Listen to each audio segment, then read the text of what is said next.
let's say we were doing geoengineering because we wanted to make the weather a little bit better. There will be monsoon failures during that period, there'll be huge hurricanes. The global studies indicate there will be some impact on precipitation patterns. Might involve large-scale regional agricultural disruption lasting a number of years. Potentially 2 billion people could have their food disrupted by such interventions. That the aerosols can, at least in these model simulations or indicated by these simulations, can offset most climate change in most places most of the time for both precipitation and runoff. But it's likely to cause some damage in some places.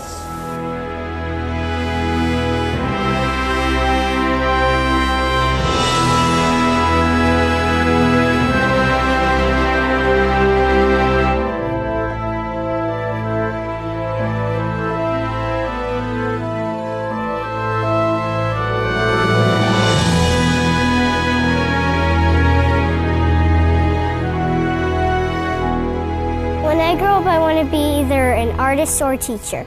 I want to grow up in a world where there's lots of nature. I love nature. How can I look my children in the eyes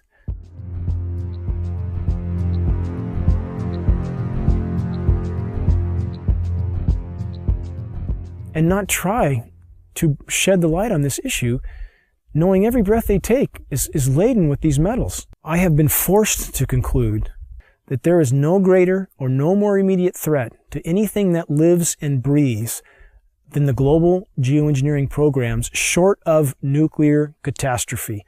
Geoengineering is defined as the artificial modification of the Earth's climate. Geoengineers are proposing spraying 10 to 20 million tons of toxic aluminum and other substances into our sky for the stated goal of cooling our planet. So let me distinguish these two different kinds of geoengineering as clearly as I can. So the first one is we call solar radiation management, and that's the idea that you could put mostly reflective particles or other means to make the Earth whiter, effectively to increase the Earth's reflectivity, reducing the amount of heat that's absorbed by the sun, and therefore exerting some overall cooling tendency on the Earth. I think, though the initial results of climate models indicate that reflection of sunlight away from the Earth can offset most climate change in most places most of the time. But it will damage some places. We've mostly thought about sulfur, and nevertheless, there might be some good reasons to think about alumina. It turns out, first of all, there's been a lot of work on the environmental consequences of alumina in the stratosphere. There's a bunch of papers going back to the 70s that look at the radiative and ozone-destroying properties of alumina in the stratosphere, and those make you think it might be useful. Do this in just a jet in a very simple way. Make high-quality alumina particles just by spraying aluminum vapor out, which oxidizes. So it's certainly, in principle, possible to do that. Since we released What in the World Are They Spraying?, hundreds of people from around the world have began taking rain tests. What they're finding is what many are calling the chemtrail geoengineering footprint of aluminum, barium, and strontium. So we're finding this well-thought footprint internationally, all over the world, wherever they take samples and get a chemical analysis of rain and snow water. This is quite common.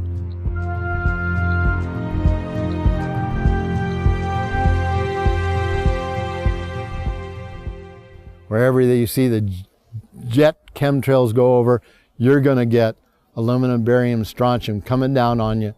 Why would we not believe it's happening when what we see in the sky matches exactly the express goal of numerous geoengineering patents, about 160 or more? Why would we not believe this is happening when every element showing up in the rain tests are the primary elements named in those geoengineering patents? Why would we not believe this is happening when we have escalating levels in very short time frames, as short as 5 years? We see rain levels of aluminum, for example, escalating as much as 50,000%. California air quality studies do not show these metals migrating from China. And it's of recent origin, so this bombardment of heavy metals that's raining down on us is coming from somewhere. Why would we not believe geoengineering is occurring when the weather patterns are so altered here in exactly the manner stated by geoengineers and reports on the consequences for geoengineering, which are diminished rainfall, which are increased ozone destruction? We have a massive ozone hole in the northern hemisphere now.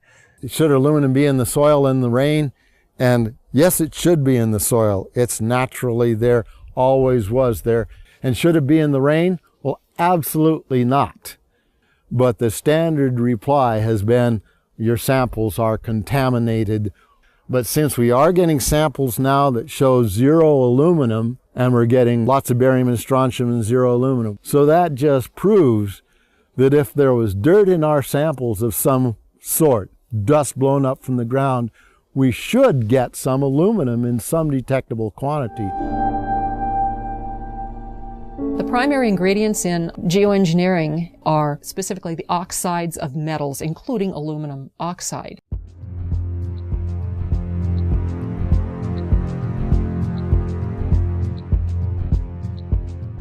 This is devastating to plants, totally devastating.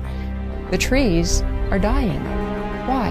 Approximately 2 years ago, I rode in the back, and you can ride in the back of my place for miles. You can go all the way through the woods, you know, creeks and everything, and it was, I say was, gorgeous. And the day before yesterday, I took a ride, and I rode in the back, and what I found was total devastation. As I pointed out before, Michael, we're seeing, as in this example here, very hardy native plants completely flash out dead. That looks like it's been hit with some kind of a chemical. And we've only seen this in the last couple of years. And there's another one there, back over there. We're seeing mature madrone trees, which are 70, 80 feet high, flash out dead, just like this. USDA refuses to investigate it. The pH typically around here should be about 5.6. Well, since the contrailing got heavy, I watched the pH here in these forests, well, go up, I guess would be the word. From 5.6, it went about 20 times more alkaline.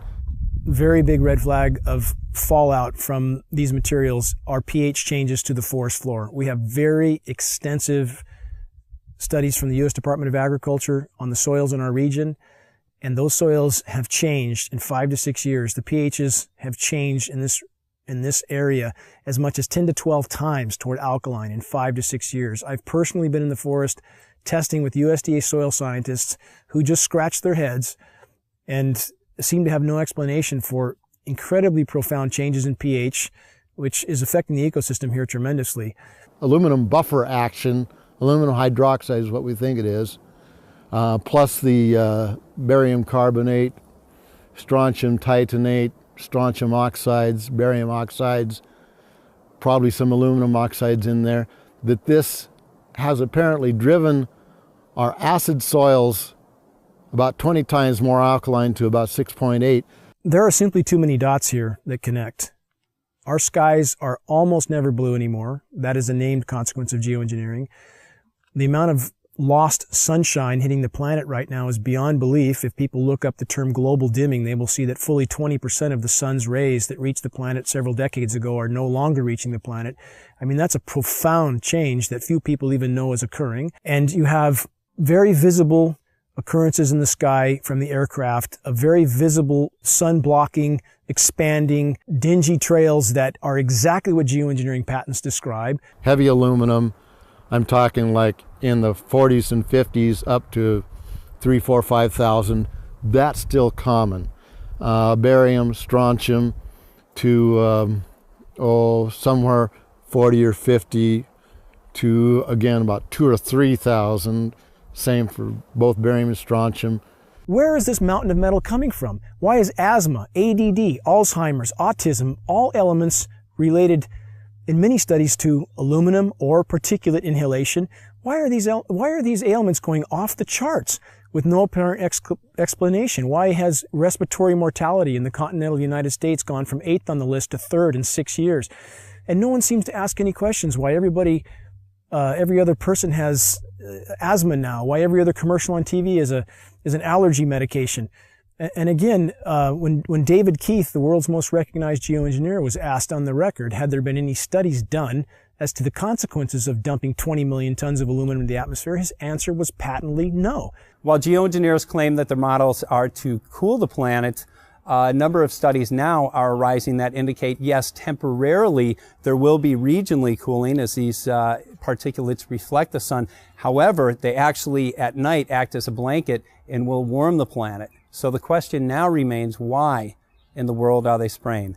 One of the things that geoengineering is about when you're environmentally doing something with the atmosphere is that you can be engaged in weather modification.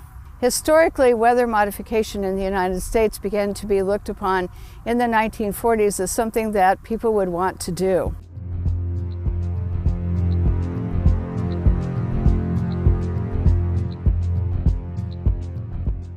And so they started looking at making it enhancing snow, enhancing rain. They started looking at hurricane control. There was a whole bunch of projects in the 40s that started.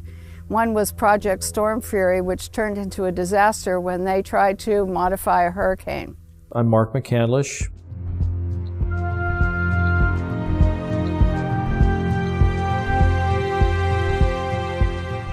And for the better part of 30 years, I worked in the aerospace and defense industry.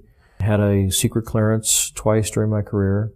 Some of the technology that I saw or participated in the creation of tends to play a role in some of the things that are used to control the weather. The very distribution process is being employed in the aerosol campaign, manipulating the weather, crops, taking over the food production or controlling the food production. The military applications, the process evolved when they realized in the 1800s that you can put things into the environment that will influence the uptake of moisture and where it drops out of the atmosphere again.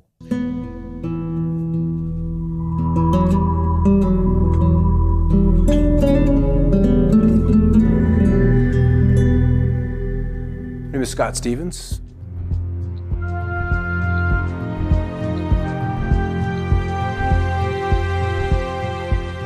I was a television weatherman for 20 years.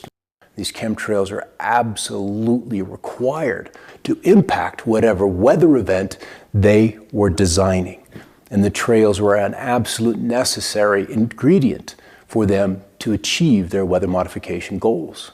So we're finding the aerosols, the metal particulates, all of those can be used and leveraged to create weather events that are several standard deviations or outside what would be typically normal. When the geoengineering really got underway with the Russians in the mid-70s, we ended up with snow in Miami. We ended up with frost deep into Mexico. The bizarreness of the weather really exploded on the scene when weather engineering got going in the mid-70s. The Dakotas, in winter, they recorded a temperature of almost 100 degrees, 94 degrees. It broke the former record by 32 degrees. There's very profound things that people don't notice. Blue skies almost never. We almost never have dew on the ground. That's a known consequence of geoengineering if they did it, which they appear to be. It sucks the moisture out of the atmosphere. It doesn't descend, doesn't form dew. We have massive temperature disruptions. People are starting to wonder, why is it 80 degrees one day and then snowing the next day at 50 degrees or 45 degrees and then back up to 80 the day after that? When you push and pull the climate with these manipulation programs, of which there's a mountain of data to corroborate their existence, then you start to have massive fluctuations in the system. And we saw in March in the continental U.S., there were 15,232 temperature records broken. That's profound. Some of the daytime highs, the former records were broken by as much as 32 degrees. Don't people wonder what in the world is going on? Whether they want to make it snow at 45, 46, 47 degrees. I remember when 38, 39 was a big deal. Those kind of snowfalls in the upper 30s. And now that's been pushed into the 40s. There's a patent called ice nucleation for weather modification. This is a patent from NASA. It can be found online in its full form. This patent is for the creation of artificial snowstorms from what would have been rainstorms. However preposterous this sounds to people, if they look up Chinese create snowstorms, they will find a long list of articles where the Chinese Bureau of Weather Modification openly admitted that they were creating snowstorms until they did $1 billion worth of damage in Beijing. So my question would be, if the Chinese can do this, and NASA has a patent for the same purpose, why would we believe snow events here are natural when it's snowing now regularly at 45 degrees, sometimes 50 degrees, heavy, wet, concrete snow that's full of aluminum, full of barium, full of strontium? Consider the ice pack in their first aid kit that can sit dormant at room temperature for decades until the chemicals are mixed together, at which time it creates ice. As an on-air meteorologist, I had a responsibility to my audience. There were storms that were not behaving as they were modeled or they historically would have responded. If you can control where moisture is collected and where it's dropped, so to speak, in the form of rain or any other kind of precipitation, then you can really, you can do everything. You can steer the weather system. If you want to be able to manipulate the weather, one of the things we know about the materials that are being used in the aerosols, we've seen everything from aluminum oxide, barium salts, strontium, copper sulfate, potassium iodide, a number of different kinds of things, each of which have different levels of reactivity with the moisture in the air. Some, like aluminum oxide, tends to sequester the moisture. The aluminum oxide nanoparticles, which are microscopically fine and uniform in size, attract the humidity, the moisture in the air, and it basically forms like a nucleation process where the moisture condenses on these particles. With cloud seeding, the cooling will be achieved by making clouds reflect a bit more sunlight back to space than they would otherwise, and less sunlight reaching the surface would tend to cool the planet. These aerosol particles act as something called cloud condensation nuclei, and these are sites where these particles act as sites where cloud drops can form. Well, the one thing that we know has happened is because these are nanoparticles and they float like mad with a little bit of moisture added to them, they go over the Continental Divide and they dump all of California's rain into the Mississippi Valley, which is the reason they're having floods and tornadoes and fierce storms and odd weather back east. The effect here in California is drought. Now then, if you hit that area of the sky with a beam of a particular kind of radiation, and you can heat those particles up, just like heating up, your cup of coffee in the microwave, these particles begin to vibrate and resonate if you use the right frequency of RF energy, that they then heat the surrounding air, and they will take all of that air and the moisture that's in it to a higher altitude where it's much colder, and it'll condense and then become a low pressure system. Well, there's a couple of locations where they tend to be very interested in leaving their trails. The big one and the surprising one for me is under areas of high pressure, where you would expect to see the blue skies, the dry conditions. Those are prime targets for trailing. A couple of reasons. High pressure is stable. It's relatively still. We've got the clockwise flow around it. And if you accentuate the high, and so it's very easy to add those particulates of aluminum, barium, and whatever else they want to put in there. And as you add heat to that, those particulates then radiate the heat into the atmosphere and it warms. What does a warming atmosphere do? Boom, it expands. And so that's one way. It's a very simple way, but it's very apparent because under the high pressure, it's supposed to be quiet. It's supposed to be still. It's supposed to be blue. And we're not seeing that. Then as the storm approaches, the high begins to recede. And then they're running the flights back and forth, back and forth, back and forth, and literally seeding the leading edges of the cirrus. So the cirrus canopy is accentuated. That cirrus canopy, which would maybe be 200-300 miles out ahead of a cold front, is now 450 miles. Based on geoengineering data, it would appear the Pacific Northwest gets an excessive amount of the fallout from these programs because much of the weather, much of the precipitation and the storm tracks and the jet stream move across us. So as stated by globally recognized geoengineers like David Keith, that's the type of area they would want to seed these particulates as incoming fronts start to cover landfall. And that's exactly what we see here. When there's any kind of incoming front, we see jets everywhere. The global studies indicate there will be some impact on precipitation patterns, and obviously there's a lot more opportunity for work in that area. After studying my time-lapse surveillance, one of the reasons I discovered for the trails was that the persistent ones would break, they would misshape it or deform, and other planes would come along and precisely mark off those locations of deformation. And you're not going to get that with a regular fleet, so this had to be one of the primary purposes for chemtrails, in my opinion, was to measure off where we have these discontinuities showing up in the atmosphere. And in doing these actions and discovering those zones where there's different energies in the atmosphere, I think that plays very closely into their weather engineering programs of mark, surveil, and then that data goes into a weather model that they can then use to forecast or, once again, engineer the weather to their designs. But you can also influence what happens locally with the atmosphere by painting the materials that those aerosols are made of with different kinds of radio frequency or RF energy, radar, microwave, the HAARP system. You know, HAARP is an array, a field of antennas, radio frequency antennas. They're 72 feet tall, and they have a cross diapole across the top that's about 60 feet in each direction. 180 of these are in the array today, so you can imagine this field of antennas. What happens is by firing each one, they produce radio frequency energy that normally comes off of an antenna, spreads out rather rapidly. Same principle.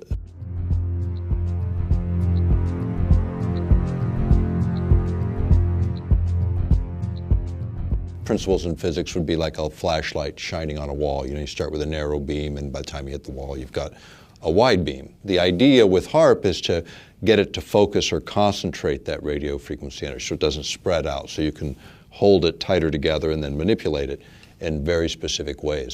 Weather control is a broad topic, so there's lots of ways to control and manipulate weather. HAARP is one of them, because you also have private sector companies getting into this business of weather modification. In the case of HAARP, do you need, people always ask me, do you need particulates to burst in the atmosphere to make more effective? You actually don't. Would it make things more possible? Could you enhance certain effects? Probably so. Could you control energy distributions more efficiently? Probably so, because you're putting in conductors, or you're putting in reflectors, you're putting in particulate material. If you've ever experienced a hailstorm and you've picked up one of the hailstones and you slice it open with a razor blade, you'll see that it's layer upon layer upon layer of ice. Now, hail is usually formed where you have a low pressure system where there's a tremendous updraft of air. When the air gets warmed up by the sunlight ahead of the storm, the air rises, it takes the moisture that's in the air up to a higher altitude where it's much colder. The moisture begins to condense into water droplets, but the updraft is so powerful that the water is carried to extreme altitudes where it freezes. And it begins to fall, and as it falls, it starts to be caught up in the updraft again, so it's circulated up into the air again, and so each time it's lofted up into the atmosphere, more of the moisture that is condensing on the outside of this nuclei of ice begins to form another layer, and each time it's caught back in the updraft, it goes up again and it gets another layer of ice. And so if you have a system like HAARP working in conjunction with aerosols, chemtrails that are spraying in the air, you can actually create updrafts that are so powerful that you can have these hailstone circulation patterns going over and over again, where you get hailstones the size of baseballs or even softballs.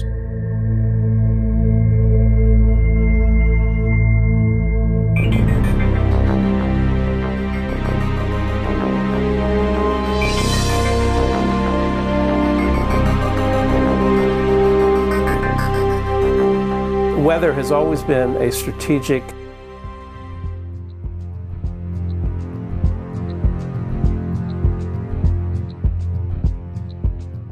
desire to control by the generals, whether it was Napoleon marching towards Moscow, or Hitler in his Russian campaign, or our own Pacific Fleet trying to understand typhoons and use them for our strategic advantage. War and weather are very closely connected. And they've been connected ever since about 1812 or so, maybe earlier than that. Hannibal had to face the snows in the Alps. And so there's a long history of weather and warfare interactions. Environmental manipulation is like the ultimate method of covert warfare, because you can literally shut down food production. You can create a situation where the people within a country revolt against their own government, and you're invited in to mop up the mess. The issue of owning the weather by 2025, which is a military publication, we've quoted it as far back as, I think, 94, 95 even. But you go back to these earlier reports and you look at sort of what was the objective, and the objective is exactly that: control the battlefield environment. Environmental factors give you an absolute advantage. If you can weaken your adversary before you have to fire the first bullet, maybe you even win the war. Whether it's incredibly historic sandstorms when we're invading Iraq, or you want to drought out or flood out a dictator that you're not happy with, or obscure a beach when there's a landing, or if you just want to make money on the futures market. Owning the weather by 2025, using the weather as a force multiplier. And this kind of goes back to what I was saying before about if you can control where a weather system goes and how much or how severe the weather system is, then you can do other things like you may have heard more recently that many of the aircraft that we've been developing are what they call all-weather capable, which means that they can fly in any kind of weather. They can shoot and target the enemy under really nasty weather circumstances. And these are all things that you can use to your advantage if you happen to be controlling the weather also, because you can have a terrible storm front come in and make it difficult, if not impossible, for the enemy to operate on the ground or to fly their aircraft if they don't have aircraft that are as sophisticated as the ones that you have. And so by creating or using the weather as a force multiplier, as the title implies, that you can achieve an advantage over an enemy force that gives you the upper hand. One of the ideals of the Air Force is to have this all-weather Air Force, or to have their pilots coming back safely and using the weather as a salient against the enemy and clearing out their own airports from, say, from ice fogs or from bad weather. And so if the idea here is that if we can fly and they can't, that's a great military advantage. There was also research studies on hurricanes that the scientists were truly curious about the behavior of hurricanes, but their military patrons were very interested in how to steer them or direct them in certain ways, almost as a guided weapon. This jet stream that's moving across, and it shoots 50 miles north and then 75 miles east and then drops back south again and then kind of goes on its way. And they attributed that little dog leg in the jet stream in Alaska to swinging storm systems out of central Texas into central Florida, where they deposit a couple of tornadoes in the middle of Orlando that were like really rare to see in that part of the country.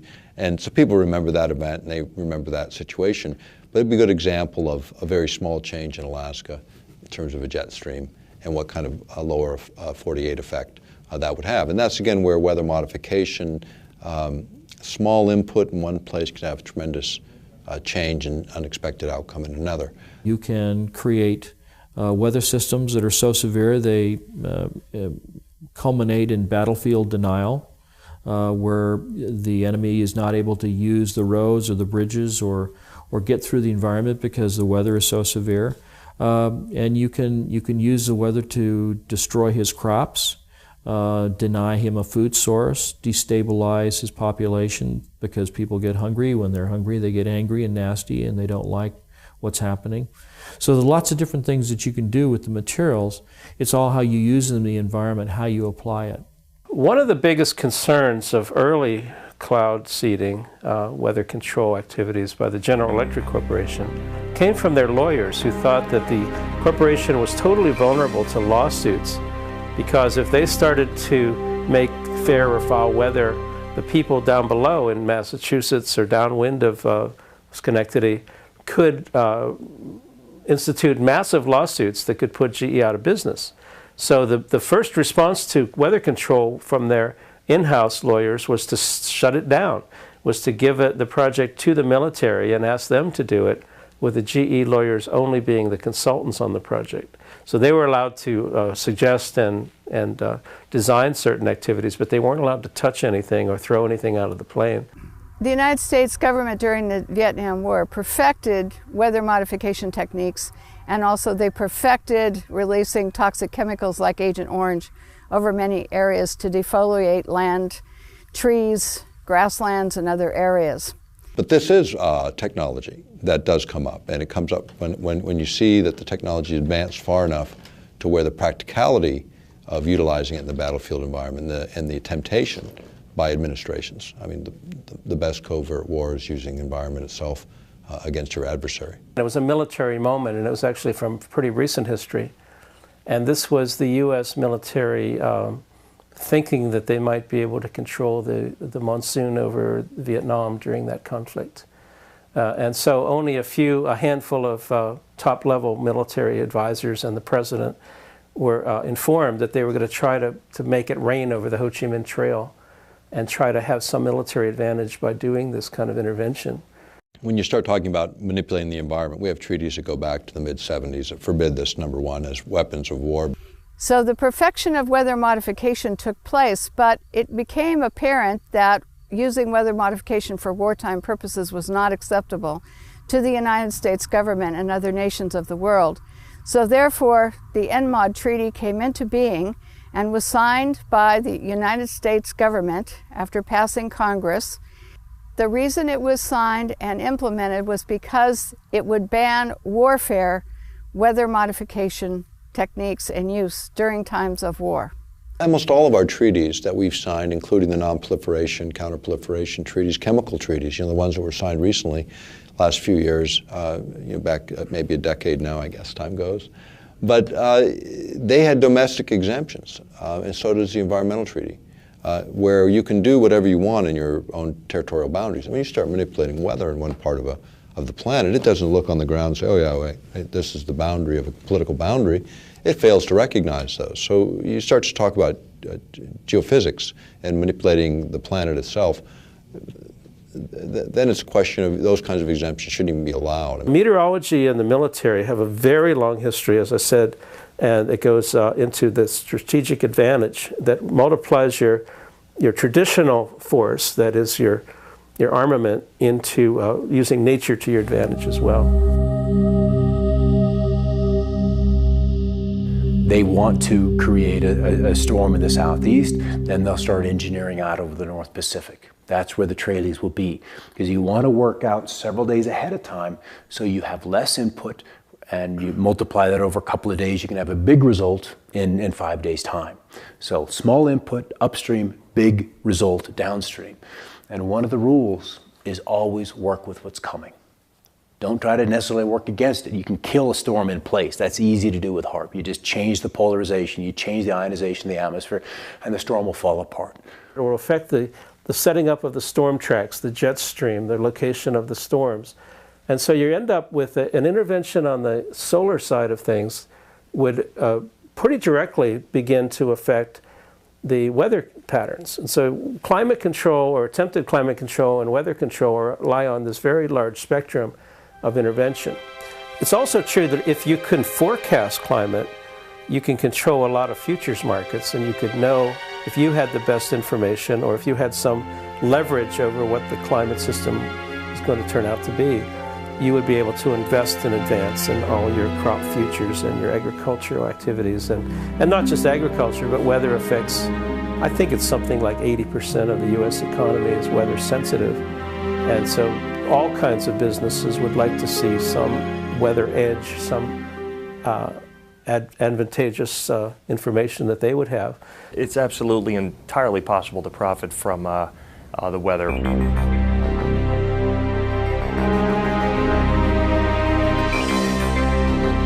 My name is Michael Agney. I'm an independent trader.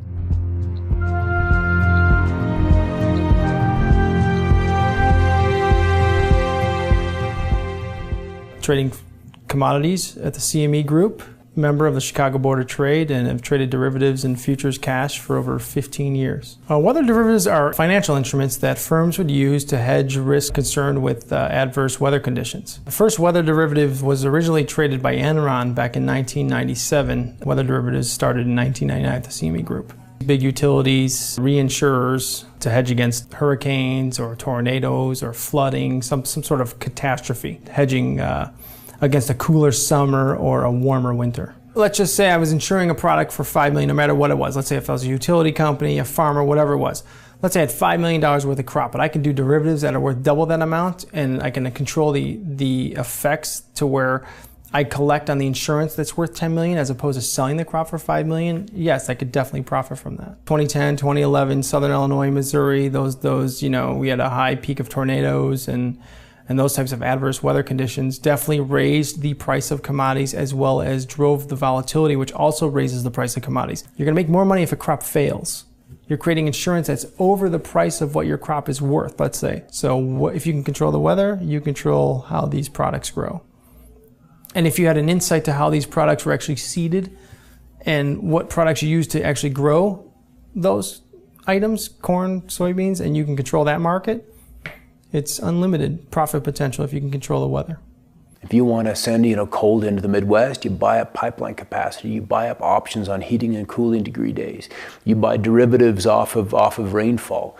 There are mechanisms that you can make hundreds of billions of dollars annually and defray a huge chunk of the cost of this just on the Chicago Mercantile Exchange, playing with derivatives in the weather market. Weather derivatives are basically, you're betting that there's going to be a weather disaster, and you're betting that it's going to occur within a particular time frame in a particular location, and then, the money that you put up basically is like a bet. It's like a wager, saying that this incident's going to happen here, and then when it does happen, there's a big payoff. And that big payoff is something that motivates people to continue to participate in this kind of thing and maybe even feed the very process that's causing the bad weather to happen. Particularly if there's a connection between the people that are seeding the clouds and the people that are making investments. This is a new opportunity. It's a new tool for investors.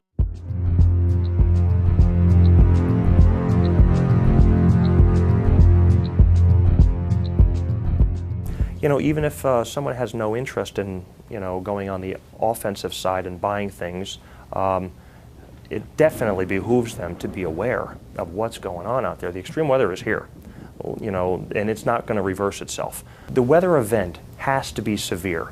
Ionospheric heating, in fact, these instruments, when they were first utilized, which is in the former Soviet Union back in the 70s, they started out then, they still call these ionospheric heaters because in one mode of operation, you can literally create above this instrument on the ground, you can heat an area up to 30 miles in diameter in the ionosphere. So you heat it up, and by heating it, it literally raises it. So then imagine this column moving up several hundred kilometers out, and then the lower atmosphere begins to rush in and fill that vacant space, that void.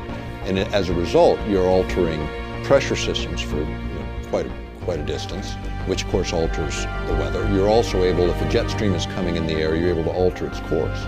And if you alter a jet stream, even a small amount, then the swing factor on the other end, you can move it so you're moving storms, say, out of the Midwest onto the East Coast, or this kind of thing, by just swinging it high in terms of its flow and getting it redirected. Okay, so now if we look at precipitation, much has been made of this issue of damage from precipitation. Which the particulates that these trails have introduced into the sky are, let's just say the storms can develop more violently, more quickly, in places that are not necessarily as where you would expect them to be. And so we see more flooding, we see more intense droughts, we see rainfall rates of 1 to 2¼ inches an hour that are just bizarre, and sometimes even rainfall 1.25 inches a minute is just unheard of. And so you have an area that's already been heated by the sun's rays, and then you have the aerosol drift in over that area, and it's reflecting both ways. It's reflecting the heat of the sun back out, but it's also trapping the heat that's already been created there by the sunlight.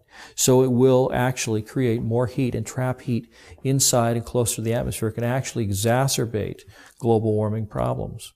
And if you become more aware of what's happening, where the global commodities are, what extreme weather events, you're one step ahead of them.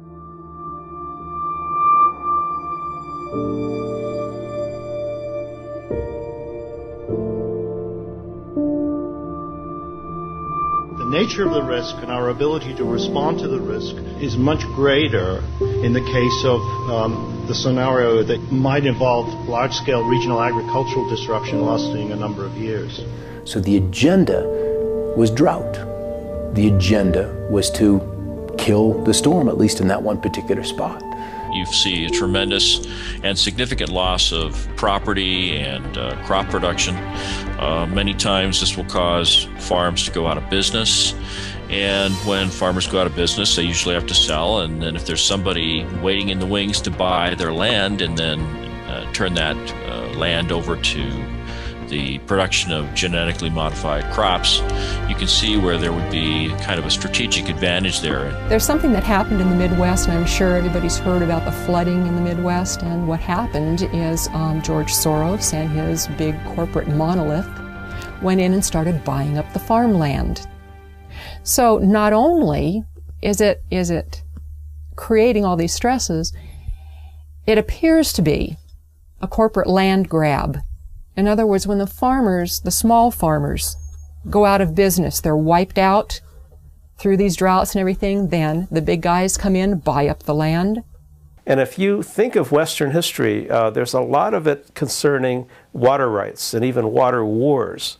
And so they were shooting about access to water to water your livestock. And now people are thinking, or at least the people who are involved in weather control sometimes think about the river of moisture above our heads. And geez, if we could just tap that.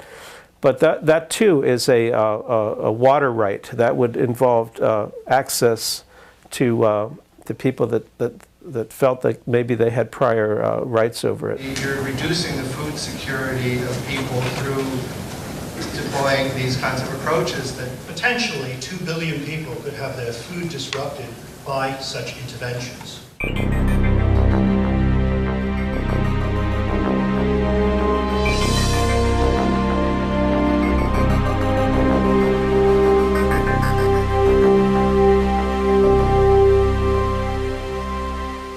I've been an organic farmer my entire life.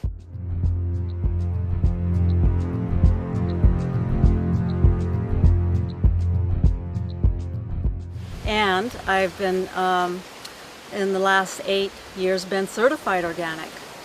And so I've been growing food in a way that feels healthy, where I have the most energy. And now it's not so healthy. I want to pass a really nice, healthy soil, rich soil, earth on to the children and have it be fertile. My name is Joel Gil Coca. I've been farming in this land for about 5 years.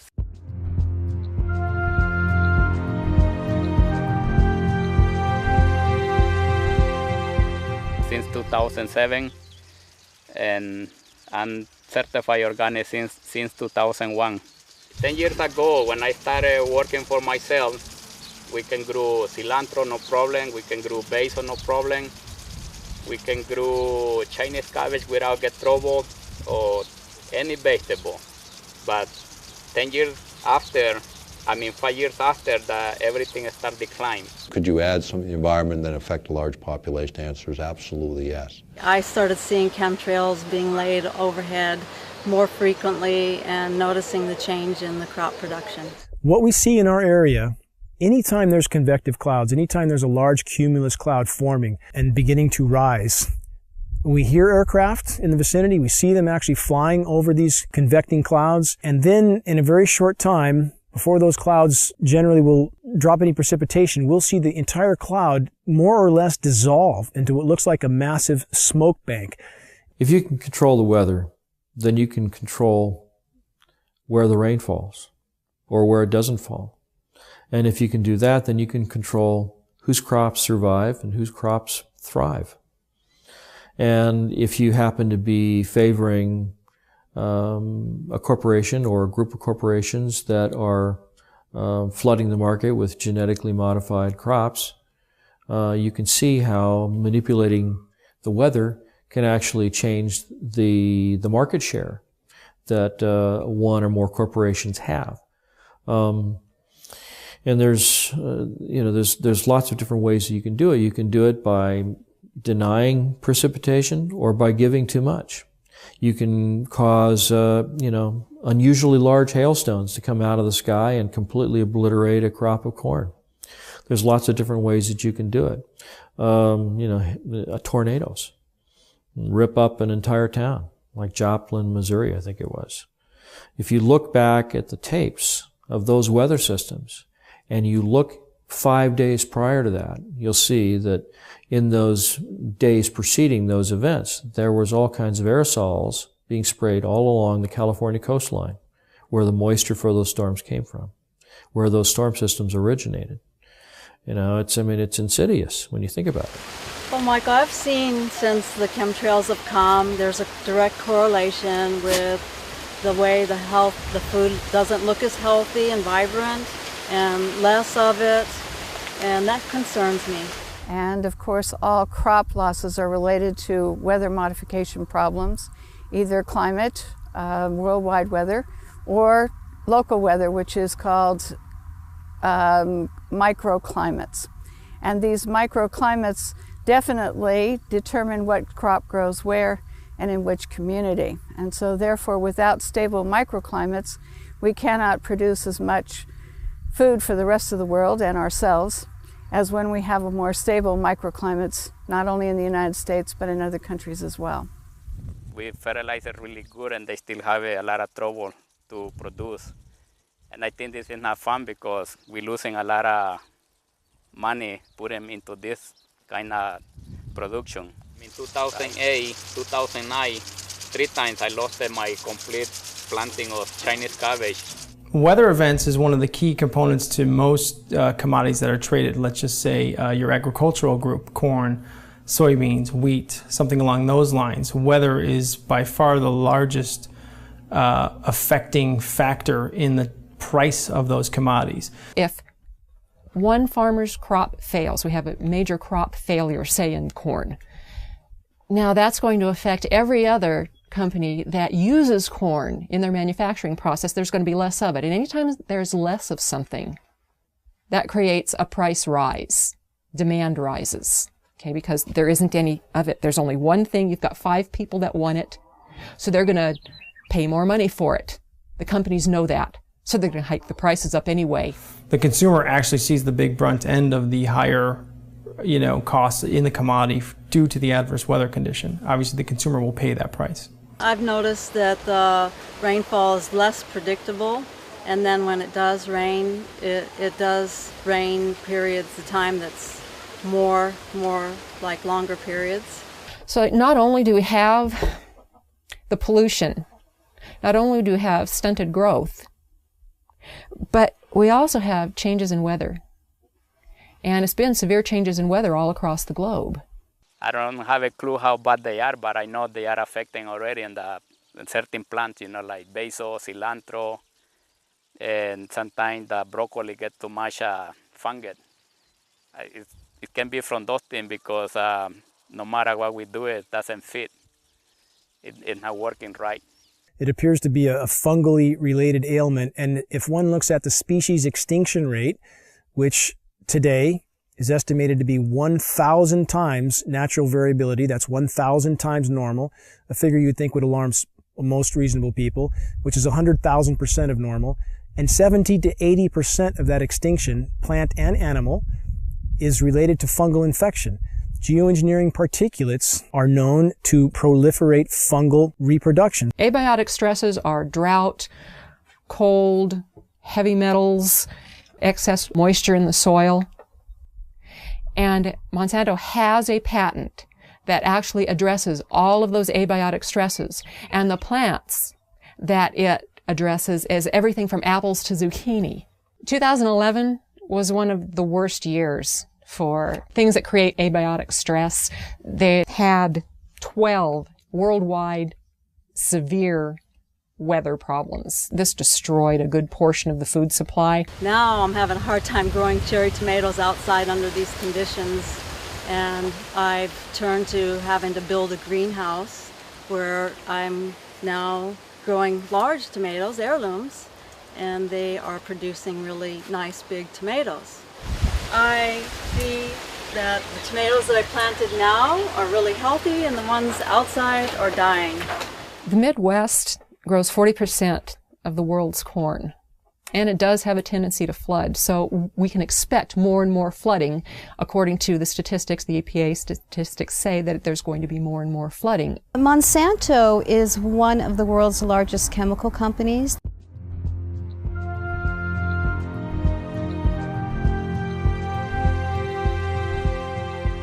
They also own 90% of the seed companies in the world right now, and they are the largest company putting out genetically modified seeds.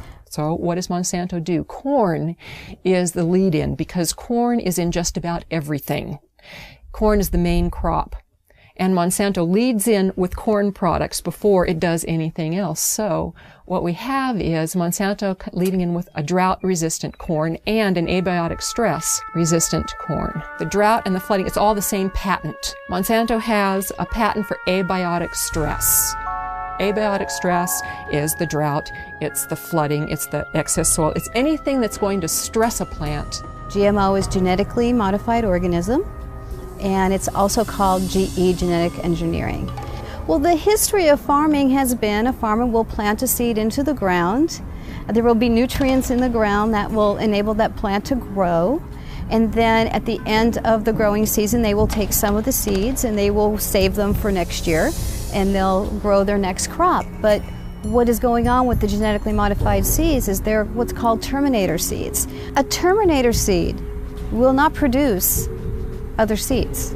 With the terminator seeds, these farmers have to go back to Monsanto every single year and purchase these extremely high-priced seeds. There have been studies outside of the United States showing that genetically modified seeds, the plants that come from them, are extremely harmful to humans and other life on this planet.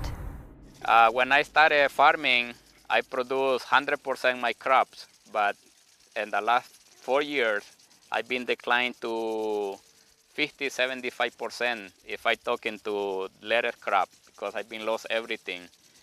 And that's why I start moving all different crops so I can cover the loss. Well, my food production has declined at least by 60% in the last, 10 years.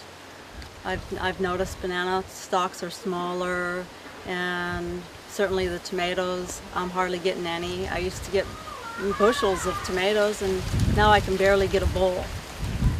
My concern, it can be, it's possible if we're going to run out of business if they continue doing that. They really need to stop it doing.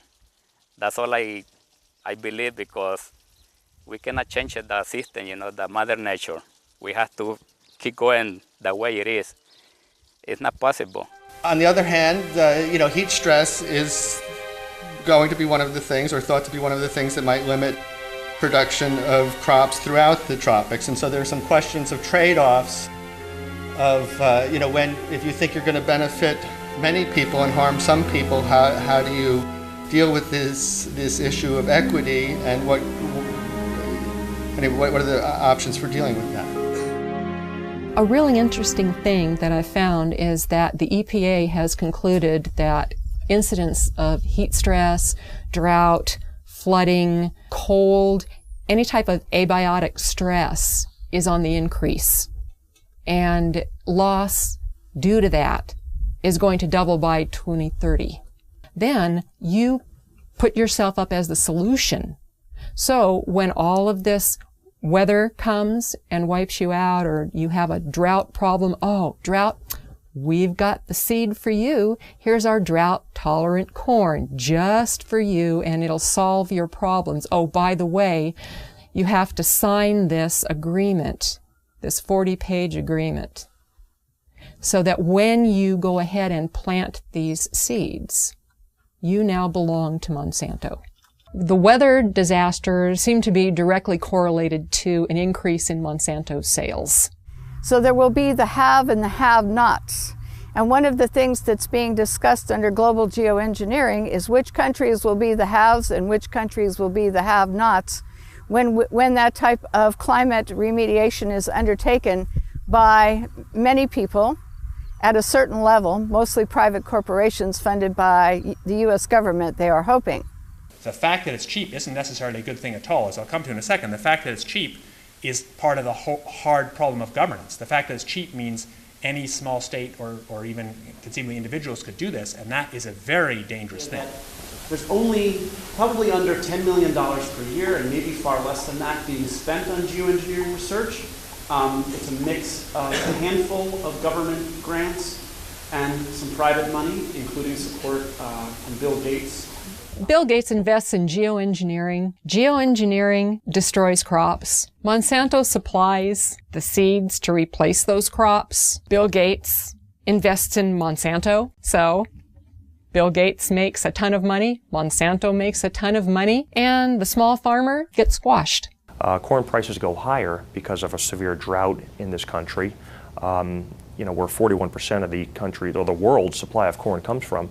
So corn prices are higher, the farmer has more money, so what does he do?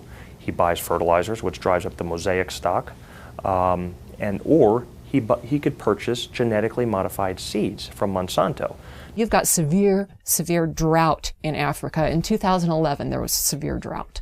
This is causing nothing but death. It's causing starvation, it's causing malnutrition, it's causing a severe water shortage. How do you grow anything without water?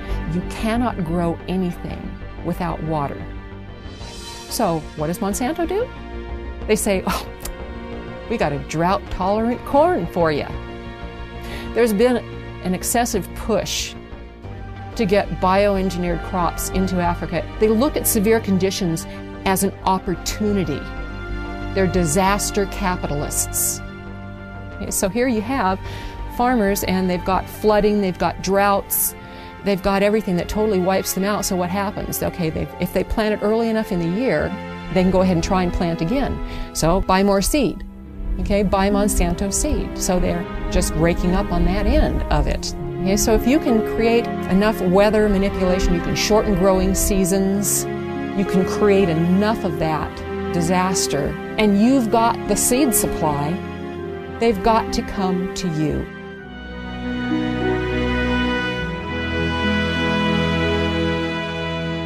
Geoengineers have stated on the record that if global geoengineering was started, it could cause droughts in Asia and Africa.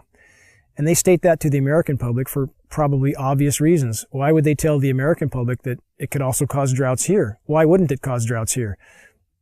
There's nothing special about America and the geography here that would not have the same effect as Asia and Africa. If the atmosphere is filled with particulates, those particulates diminish and disperse rainfall. Period. There's too many condensation nuclei, so the water droplets do not combine and fall as rain. They simply adhere to those tiny particles and migrate further, and that's exactly what we see. One of the suggestions about geoengineering has been that we genetically modify trees and plants. We genetically modify crops to be aluminum resistant, and this is ongoing at this time. And part of the geoengineering scheme is to say we're going to put all these chemicals and particles into our atmosphere, which is going to cause air pollution, water pollution, changes in soil pH, and could disrupt agriculture crop production to a great degree. So therefore, instead of saying that maybe this isn't a good idea that we pollute our air, water, and soils with the chemicals we're going to put into the atmosphere, which do come back down, there is a scheme abounding, which is happening right now, to modify some crops so that they are aluminum resistant to the types of chemicals and particles they're going to put into the atmosphere. It's just going to get worse until the point where we're not going to be able to grow anything at all unless it's a Monsanto genetically modified, abiotic stress resistant seed. The chemical companies and the and Monsanto and all of these companies are working together to make us totally dependent on their products for growing corn or growing any kind of agricultural product or trees, whatever. We're going to corporatize not only where the rainfall goes and who gets it through geoengineering and weather modification schemes, but we're also going to say that these are going to be the only crops that are going to grow in areas where we're putting in toxic chemicals that are coming down and altering the soils. One of the most basic things about human society is that we need food and water. And these are two of the things that are most severely dependent upon good weather. Rain at the right time of the year, sunshine so crops can grow, not enough sunshine and they don't grow, too much water, the plants die, not enough water, the plants die. All of this goes back to the amount of food that's available. So if you starve people, they will be vulnerable. They will be much easier to manipulate and forced to do whatever a government wants them to do.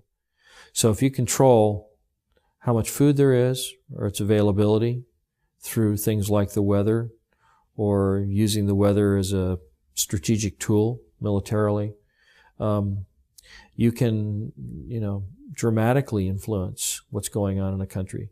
And by doing that over and over again, sequentially through a region, it's possible that you can change the political spectrum over an entire region by doing this over and over again. Maybe even, do it over a much wider region, create so much instability that you're able to, come in and say, oh, we have these wonderful fast-growing crops, genetically modified, and this, you'll have something to eat in less than 3 weeks, and I imagine that, if you can control the food supply, that you can then consolidate the financial and the political interests of a country. Could predicting the weather enable a group or specific entity to profit from that knowledge of knowing what type of weather or weather pattern will be? Absolutely. That's what all commodities are driven by. They're driven by predicting the weather, how the weather will be in a certain location, and that directly is correlated to the price of that commodity. Absolutely. There's no doubt.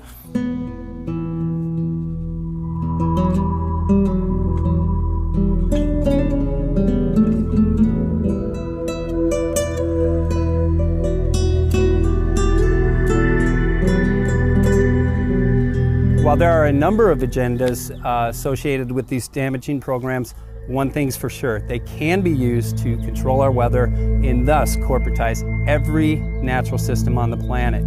This enables certain individuals to consolidate an enormous amount of both monetary and political power into the hands of a few at the expense of every living thing on the planet.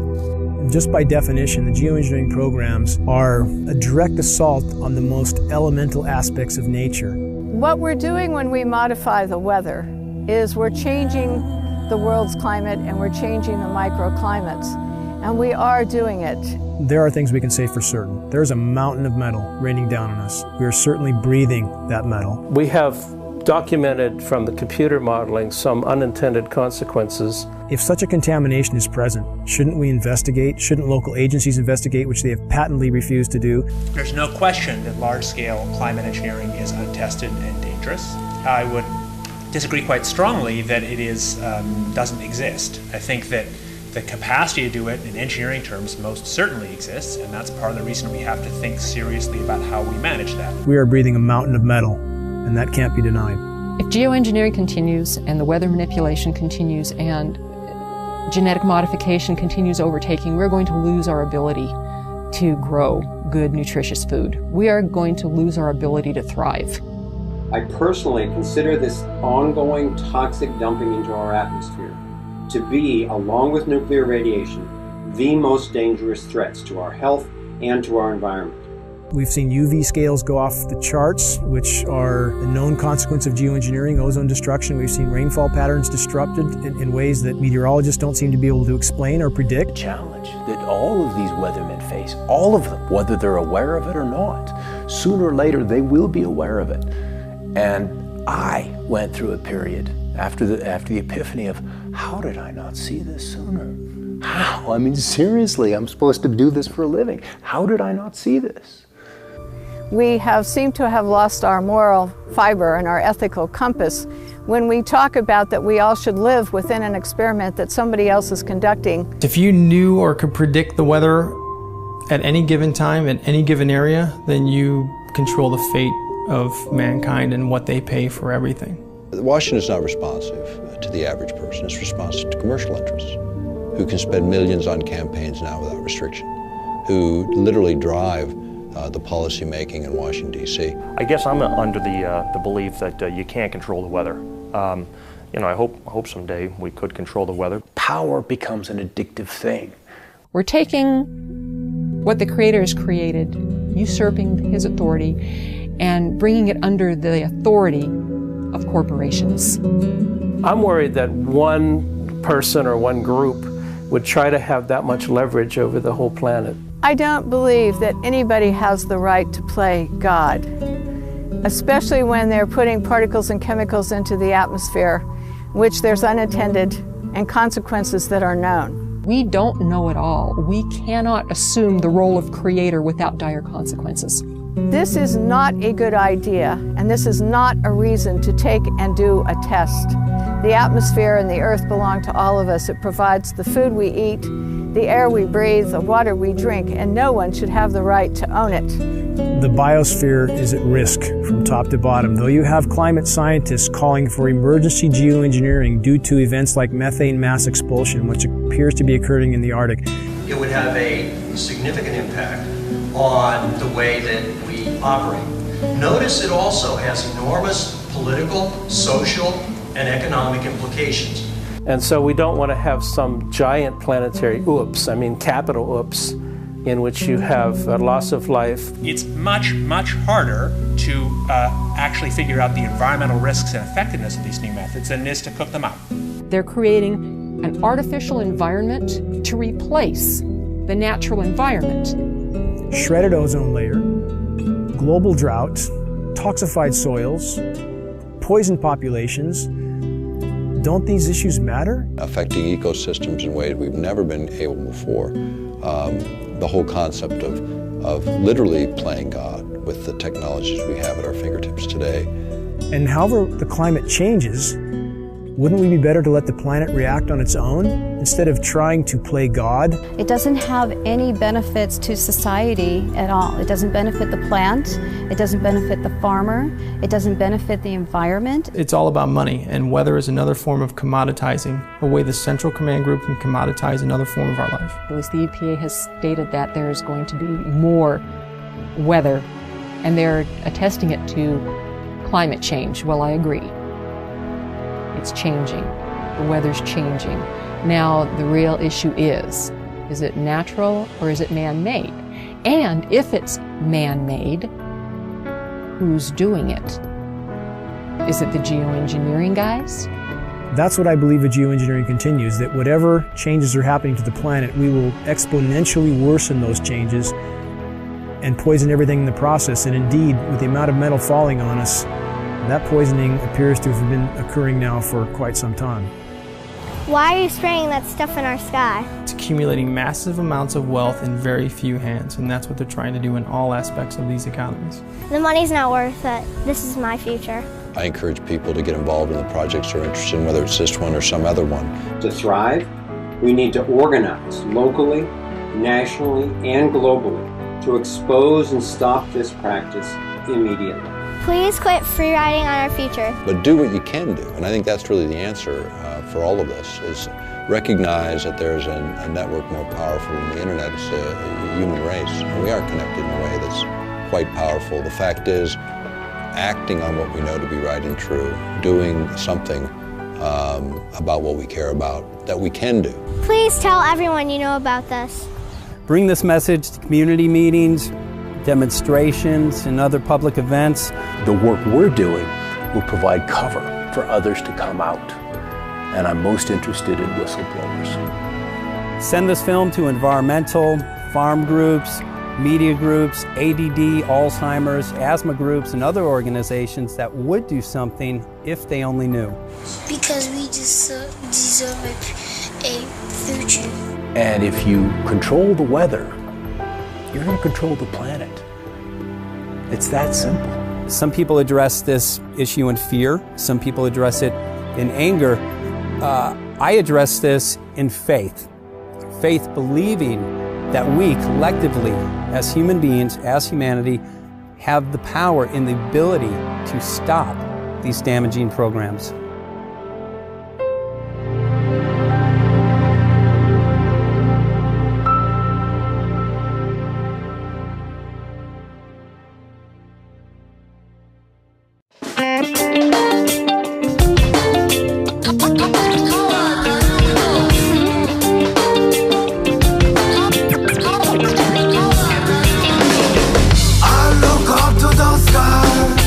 Can you tell me why?